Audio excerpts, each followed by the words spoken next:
আজকে আলোচনা করব হাদিস এবং তাফসীর প্রসঙ্গে। সত্যিকার অর্থে হাদিস কি এবং প্রচলিত অর্থে হাদিস বলতে আমরা কি বুঝি। তাফসীর মুসলমানদের জন্য একমাত্র মনোনীত গ্রন্থ হচ্ছে পবিত্র কুরআন, কিন্তু মুসলমানেরা পবিত্র কুরআন ফলো না করে উল্টাটা করছে কেন?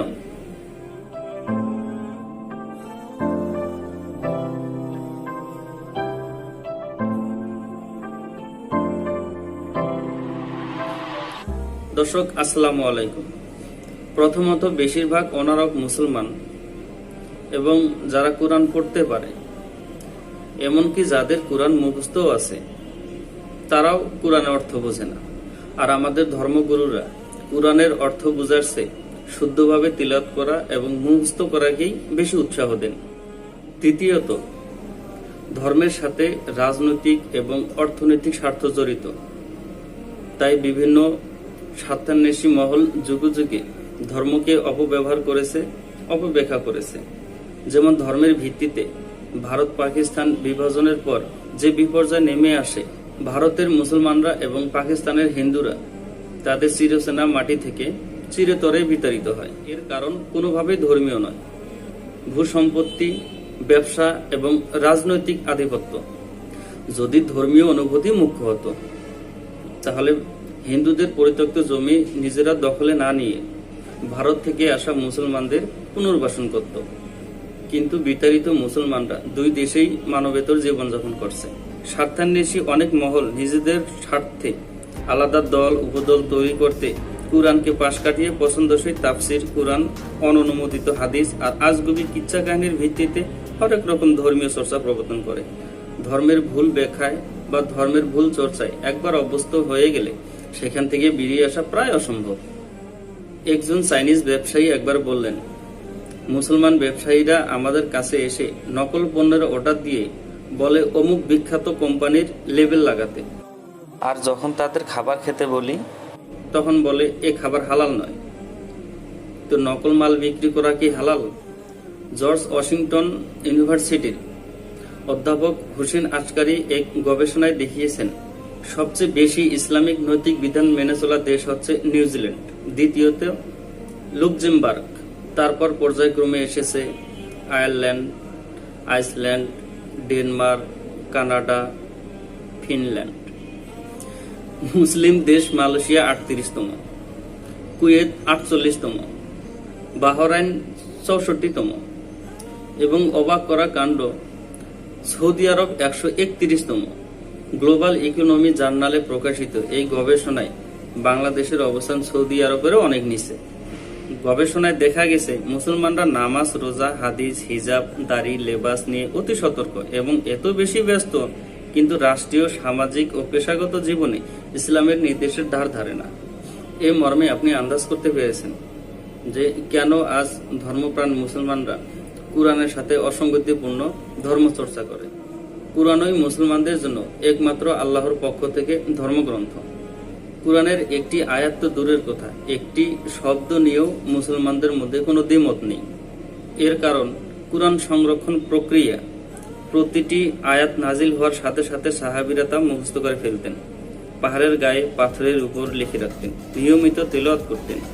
এছাড়াও পেশাদার ওহী লেখক ছিলেন, যারা ওহী নাজিলের পর সাথে সাথে তা লিখে ফেলতেন।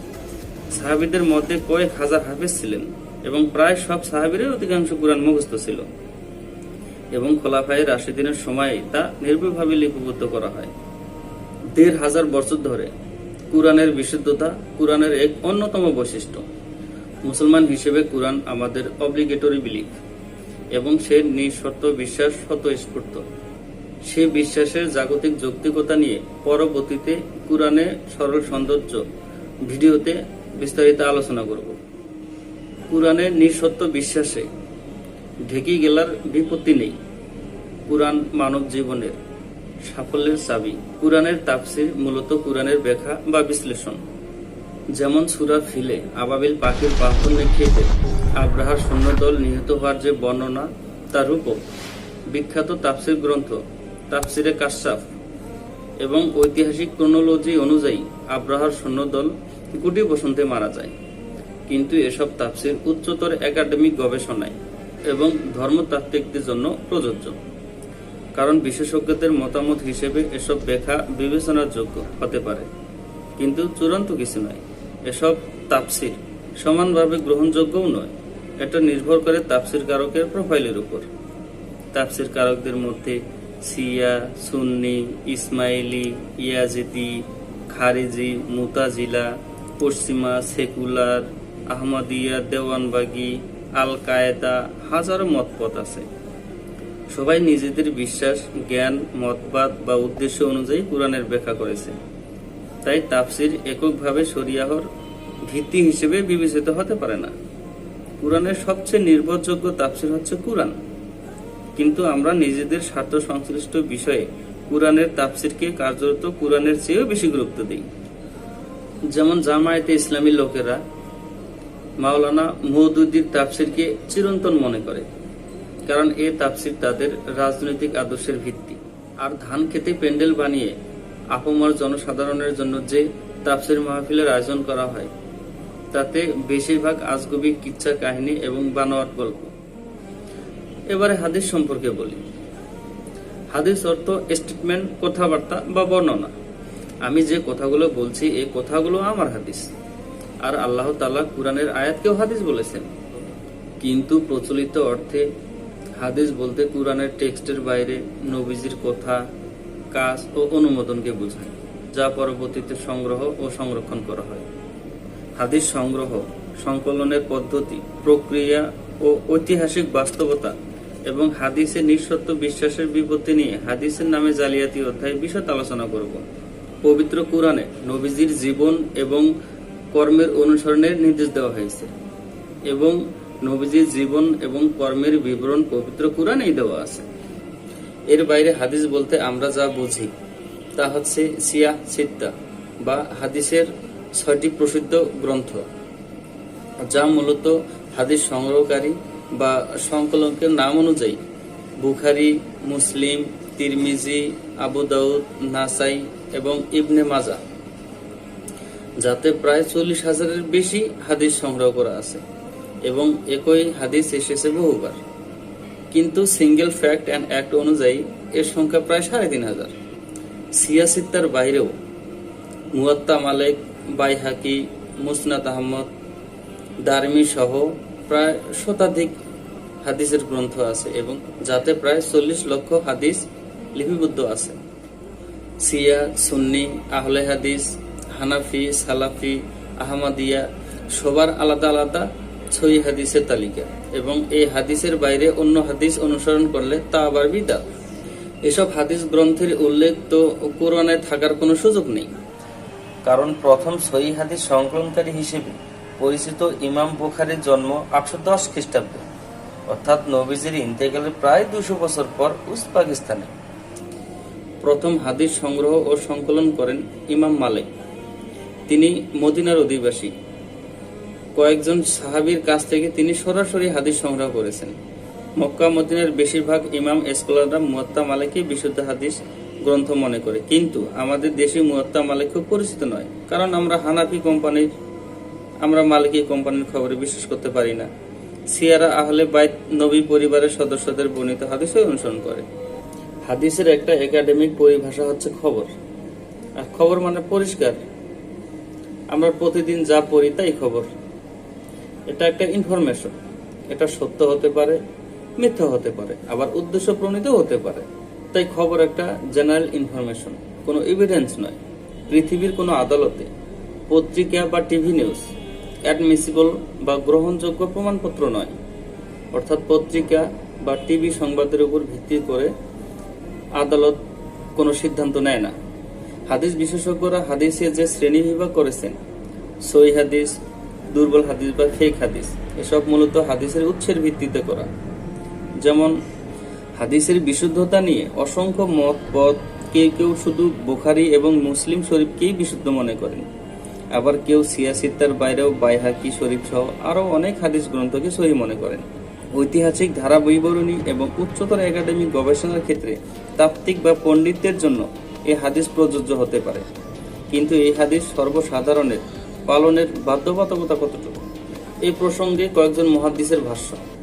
প্রথমত, কুরআনে যেহেতু এসব হাদিসের স্পেসিফিক কোনো উল্লেখ নেই, তাই এসব হাদিস পালনের বাধ্যবাধকতা কতটুকু?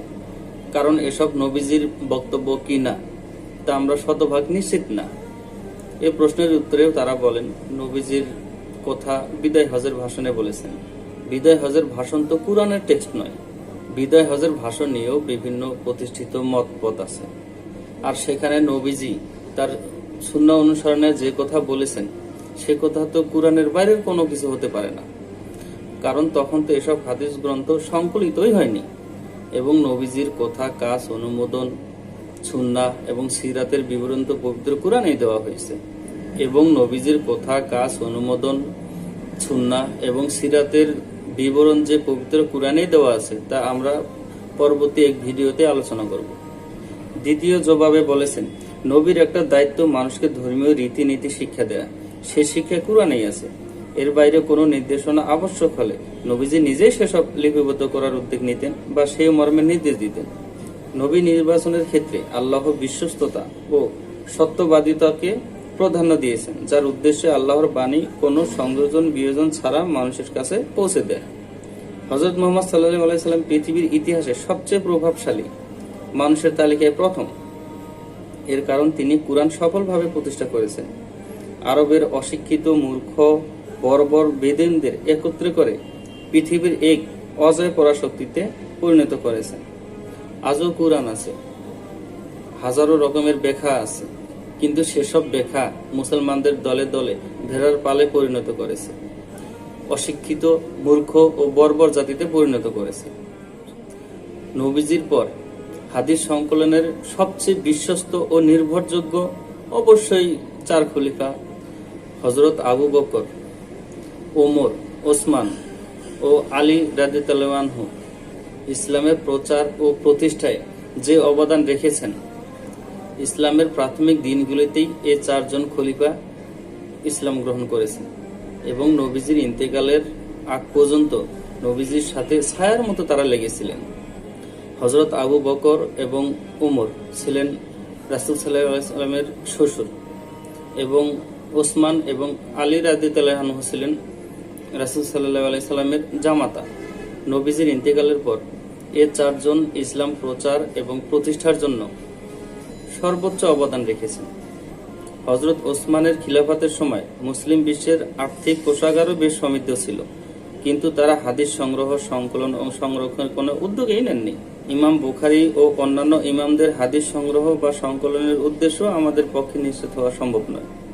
হাদিসের অনেক বর্ণনা নবীজির জন্য মর্যাদাহানিকর, আপত্তিকর ও অশালীন। ধর্মবিদ্বেষীরা এসব হাদিসের ভিত্তিতেই নবীজিকে কটাক্ষ বা বিদ্রূপ করে। হাদিসে নিঃশর্ত বিশ্বাস করলে ইসলাম নিয়ে অসংখ্য প্রশ্নের যৌক্তিক ব্যাখ্যা দেওয়া সম্ভব হয় না। তৃতীয় যে প্রশ্নটা, সেটা একেবারে পাল্টা প্রশ্ন এবং এটা আমাকে প্রায় অনেকেই জিজ্ঞেস করে যে হাদিস ছাড়া আপনি নামাজ কিভাবে পড়বেন, রোজা কিভাবে রাখবেন? কুরআনে তো এসবের কোনো স্পেসিফিকেশনই দেওয়া নেই। তো হাদিস সংকলনের আগে মুসলমানেরা কিভাবে নামাজ পড়তো? আর কুরআনে স্পেসিফিকেশন দেওয়া নেই মানে আমরা ঠিক যেভাবে নামাজ পড়ছি সেভাবে বলা নেই।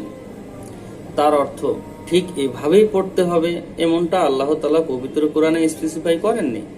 কুরআনে যা সুনির্দিষ্ট করে বলা নেই তা প্রচলিত প্রতিষ্ঠিত বিজ্ঞান পদ্ধতি অনুযায়ী করতে হয়। আমাদের নামাজ, রোজা, হজ, সৎকার পূর্ববর্তী ধর্মের ধারাবাহিকতা অনুযায়ী করা হয়।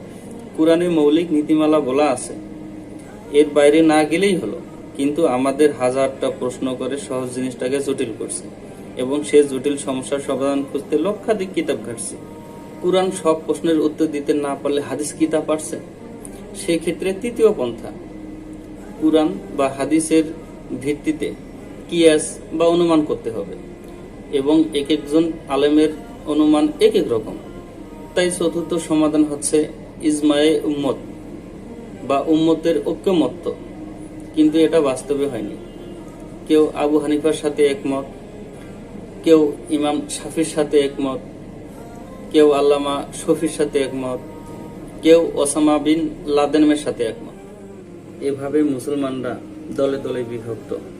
আর হাদিসে কি শেষ?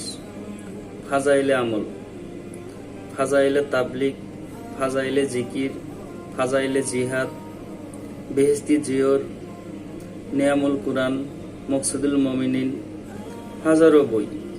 এবং এসব বইয়ে মন গড়া দোয়া, আমল, তাবিজ, কিচ্ছা কাহিনীতে ভরপুর। এবং এগুলো আমাদের দেশে কুরআনের চেয়েও বেশি জনপ্রিয়, কারণ আমরা অলৌকিক গল্প কাহিনী শুনতে বেশি পছন্দ করি। আর আমাদের প্রতিটা প্রশ্নের উত্তর লাগবে, এবং একটি উত্তর থেকে আবার 3টি প্রশ্ন বানাতে হবে। আর এইভাবেই সহজ সরল পথকে আমরা জটিল করে মস্ত বড় এক ঢেকেই বানিয়েছি, যা আমরা নিজেরাই গিলতে পারছি না। পবিত্র কুরআনের সর্ববৃহৎ সূরা হচ্ছে সূরা বাকারা, এবং বাকারা অর্থ গরু। এই সূরায় গরু সম্পর্কিত একটি দারুণ শিক্ষণীয় বিষয় উল্লেখ আছে, এবং সেই ঘটনার প্রেক্ষিতেই এই সূরার নামকরণ করা হয়। বনি ইসরায়েলের অত্যন্ত ধনাঢ্য এবং নেতৃস্থানীয় এক ব্যক্তি গুপ্ত ঘাতকের কাছে খুন হয়। পুলিশ গোয়েন্দা এই খুনের কোন কিনারা খুঁজে না পেয়ে মুসা আলাহিসাল্লামকে জিজ্ঞেস করেন যে আপনি আল্লাহকে জিজ্ঞেস করে বলেন এই খুনের হত্যাকারীকে। মুসা আলাহিসাল্লাম আল্লাহর সাথে কথা বলে এসে জানালেন যে তোমরা একটা গরু জবাই করো, এবং এই গরুর হাড্ডি দিয়ে লোকটিকে আঘাত করলে লোকটি উঠে বলে দিবে যে তার হত্যাকারী কে, কেন করেছে এবং কিভাবে করেছে। খুবই সহজ এবং নির্ভেজাল সমাধান। কিন্তু এত বড় একটা জটিল সমস্যার এত সহজ সমাধান ইসরায়েলদের পছন্দ হলো না। তারা একের পর এক প্রশ্ন করা শুরু করলো। গরু কি গাই গরু না বলদ গরু? গরুর বয়স কত হতে হবে? রং কেমন? শিং কেমন? আর হযরত মুসা আলাইহিস সালাম আল্লাহর সাথে কথা বলে আসে এসব জানাচ্ছেন।